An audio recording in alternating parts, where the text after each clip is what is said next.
கலங்கல கலங்கல பலபல தலதல கலகல கலகல ஈஸி. ஆவியில நிரம்புறது ஈஸி. ஜெபம் பண்றது ஈஸி. கை தட்டுறது ஈஸி. பைபிள் படிக்கிறது ரொம்ப ரொம்ப ஈஸி. பிசாசையா பைபிள் படிப்பான். நல்லா படிப்பான் பிசாசு. உங்களை விட சூப்பராக படிப்பான். நீங்க என்ன பைபிள் படிக்கிறீங்க? அவன் நல்லா படிப்பான். எல்லாம் ஈஸி. எது கஷ்டம்னு தெரியுதா? இப்போ உங்களுக்கு கோபப்படாம வாழ்றது கஷ்டம். அவிசுவாசமே வராம விசுவாசத்துல வாழ்றது கஷ்டம். பரிசுத்தமாய் வாழ்றது கஷ்டம். அன்பாய் வாழ்வது கஷ்டம். நன்மை செய்கிறவர்களாக வாழ்வது கஷ்டம். சர்ச்சைக்கு வர்றது ரொம்ப ஈஸி. பாடுறது ரொம்ப ரொம்ப ஈஸி. ஜெபிக்கிறது பிரசங்கிக்கிறது ரொம்ப ஈஸி.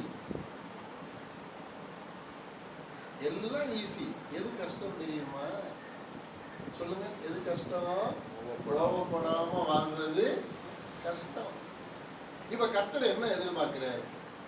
நீங்க அப்படியே சும்மா ஆவியில நிரம்பி அந்நிய பாஷை பேசணும்னு எதிர்பார்க்கிறாரா? இல்ல. நீங்க கோபமே படாம பொறுமையா வாழணும். அவிசுவாசமே இல்லாம விசுவாசியா வாழணும்.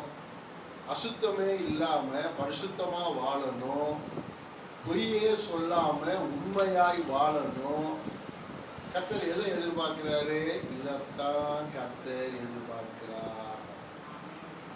ஆமென் சொல்லிருக்கணுமே. இதைத்தான் கர்த்தர் எதிர்பார்க்கிறார். இந்த ரங்கல கலகல பலபலாம் எதிர்பார்க்கிறார்.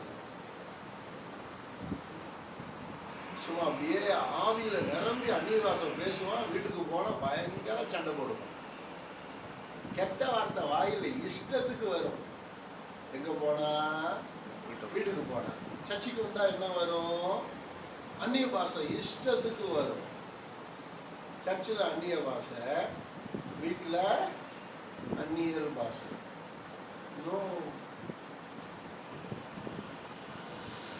இப்போ இந்த வசனத்தை நல்லா கவனிங்க. பவுல் ஏன் அப்படி எழுதினாரு? ஜெபம் பண்ண வேண்டும்னா தூபம் காட்டுதல்னு அர்த்தம். தூபம் தான் ஜெபம்.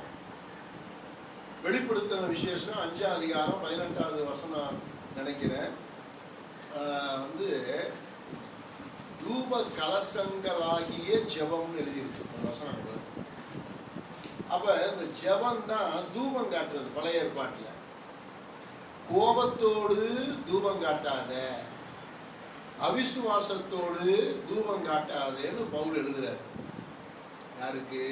தீமோத்தேயு. தீமோத்தேயு யாரு?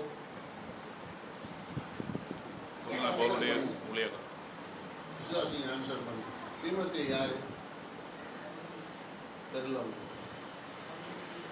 தீமோத்தேயு யாரு? ஏன் சிஸ்டர் நீங்க தூணுக்கு மறையில உட்காந்துருக்கீங்க? அப்படி முகம் பார்க்குற மாதிரி உட்காந்து பழகுங்க. பாஸ்டர் முகத்தை பார்க்கவே உங்களுக்கு பிடிக்கலையா? முகம் பார்க்குற மாதிரி உட்காருங்க. எப்பயுமே சபையில எப்படி உட்காரணும்னா, பாஸ்டர் நிற்கிற இடம் கண்ணுக்கு தெரியற மாதிரி உட்காரணும். ஒரு அல்லையா சொல்லு. அல்லேலூயா. இப்ப தீமோத்தேயு பாஸ்டர். ஏன் பாஸ்டருக்கு பவுல் எழுதினாரு? பாஸ்டருக்கு எழுதுனா பாஸ்டர் சபைக்கு சொல்லுவார். கரெக்டா? பாஸ்டருக்கு தெரிஞ்சா யாருக்கு சொல்லுவாரு? சபைக்கு சொல்லுவார். அப்ப சபைக்கு சொல்றா அப்படின்னு தீமோத்தேயுக்கு எழுதுறாரு. என்ன எழுதுறாரு? உன் சபையில எல்லாம் கோபக்காரங்க, எல்லாம் அவிசுவாசம். ஆனா கையை தூக்கிட்டு அப்படியே பயங்கரமா பந்தா காட்டுறாங்க. ஹல்லேலூயா ஹல்லேலூயா ஹல்லேலூயான்னு கத்துறாங்க. இதெல்லாம் சரிப்படாது அப்படின்னு பழைய ஏற்பாட்டில் அவர் சில சம்பவங்களை படிச்சிருக்கிறார் பவுல். அந்த பழைய ஏற்பாட்டில் படித்த சத்தியத்தை தான் புதிய ஏற்பாட்டில் தீமோத்தேயுக்கு எழுதுறாரு. இப்போ கோபத்தோடு தூபம் காட்டினா என்ன நடக்கும், அவிசுவாசத்தோடு தூபம் காட்டினா என்ன நடக்கும்னு பழைய ஏற்பாட்டில் பவுல் படிச்சிருக்கிறார். அதனால தான் புதிய ஏற்பாட்டுக்கு எழுதுறாரு. இப்போ கோபத்தோடு தூபம் காட்டினா என்ன நடக்கும்? 2 நாளாகமம் 26ஆம் அதிகாரம் 19வது வசனம். 2 நாளாகமம் 26 19. அப்பொழுது உசியா கோபம் கொண்டான். அவன் தூப கலசத்தை தன் கையிலே பிடித்து ஆசாரியரோடு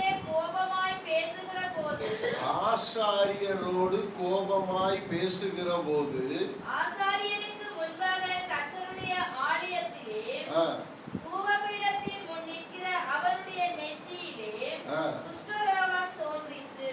இப்ப கோபத்தோடு தூபம் காட்டினா என்ன ஆகும்? பேசுங்க பேசுங்க. கோபத்தோடு உசியா ராஜா தூபம் காட்டினா என்ன ஆச்சுன்னா கர்த்தருக்கு கோபம் வந்துச்சு. உங்களுக்கு கோபம் வந்தா உங்களை படைச்ச கர்த்தருக்கு அதை விட ரொம்ப கோபம், பெரிய கோபமா வரும்.